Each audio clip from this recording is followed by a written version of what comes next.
I'd like to tell you all about a friend of mine named Wilbur. We first met back in 2015 under some rather unusual circumstances. While I was resistant to our friendship at first, I've come to appreciate Wilbur and all of his quirks. He's loyal, shy, somewhat of a pain in the ass, but he also happened to save my life. He's actually on stage with me right now.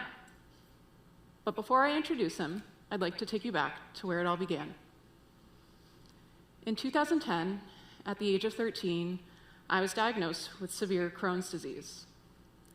For those of you who don't know, Crohn's is a chronic inflammatory bowel disease that affects the digestive tract. Sadly, there's no cure, but drugs such as immunosuppressants and steroids are used to help slow the progression of the disease. My disease came on strong and fast, landing me in the hospital less than a month after experiencing my first symptoms. Severe bleeding, weight loss, hair loss, and constant trips to the bathroom were just a few of the symptoms that I had. The worst symptom, though, was the cramps. During flares, I would have dozens of cramps every day that felt like my stomach was being stabbed with glass that had been lit on fire. All I could do during this time was lay in the fetal position and just pray for the pain to dissipate. For 5 years, I battled this horrific, debilitating disease, going in and out of the hospital and missing out on the formative teenage years of life. I tried a myriad of drugs, infusions, and diets, only to end up back in the hospital with a flare-up every time. I went from playing sports year-round, excelling in school, and never being sick, to being bedridden, constantly in pain, and barely able to eat anything. Don't worry, though. There's a small upside to all of this. At least my parents didn't end up with one of those bumper stickers that says, "My child is an honors student."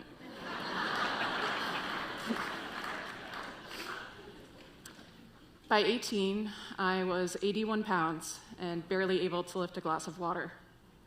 My bones protruding from my body, patches of hair missing from my head. I was hospitalized due to yet another flare-up, but this time the doctors gave me an interesting choice. They asked if I'd like to go through with a surgery that promised me a chance at life, removing my colon.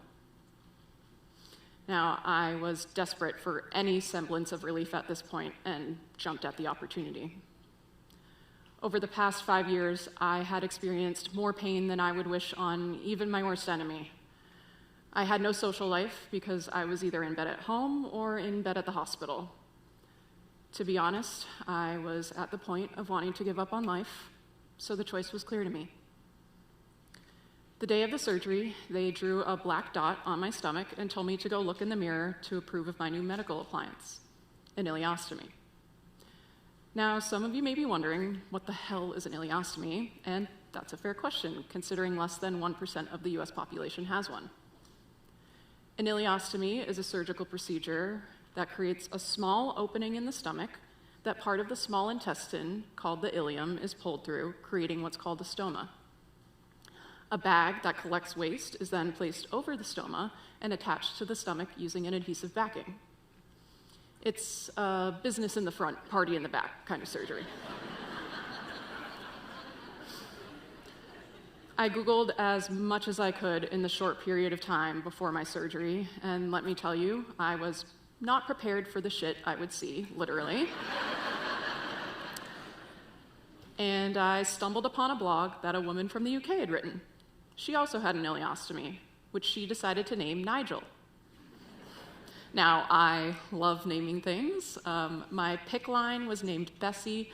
My IV pole was Ivan. Carl was my colon. May he rest in peace. So I decided to follow suit and give my ileostomy a name.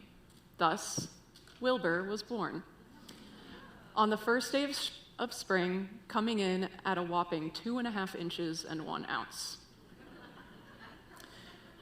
So there I was, 18 years old, with a brand new, life-changing medical appliance. I had to completely relearn my body and go through a ton of trial and error to figure out the best ileostomy products for me. There were many late nights, tears, and bags of poop. Kind of like having a baby. Recovery was a long, difficult process, but eventually I was able to get back to doing the activities I used to enjoy before Crohn's destroyed my life. I was back to playing soccer, hanging out with my friends, going to school, and there was also a new interest that girls my age had, which was boys. One of the biggest worries that my parents had after I received my ileostomy and recovered was how my dating life would be. Would people be cruel and turn me down because of Wilbur? Would they be grossed out? The answer, a resounding yes. No, I'm just kidding.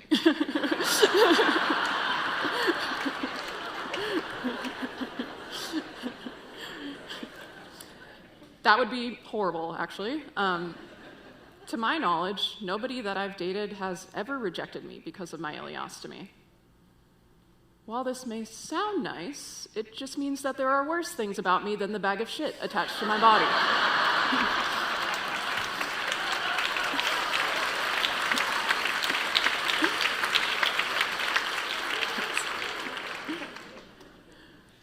When and how I introduce Wilbur varies from date to date.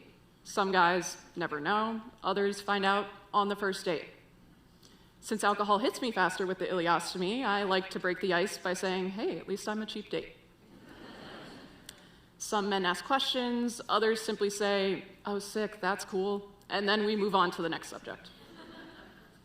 To be completely honest, I think most guys don't fully understand what I'm describing.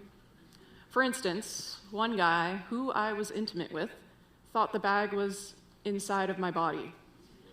I have no idea what his thought process was on that, but I hope he's doing well.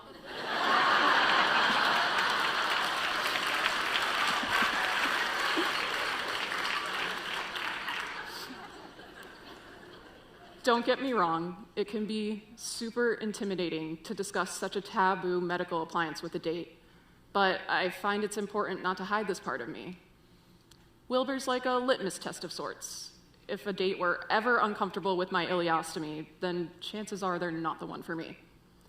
I mean, we all have our baggage, right? Mine just happens to be attached to me 24/7. What I've learned over the past 10 years is that there's power and healing that comes from being honest about the things we may want to hide.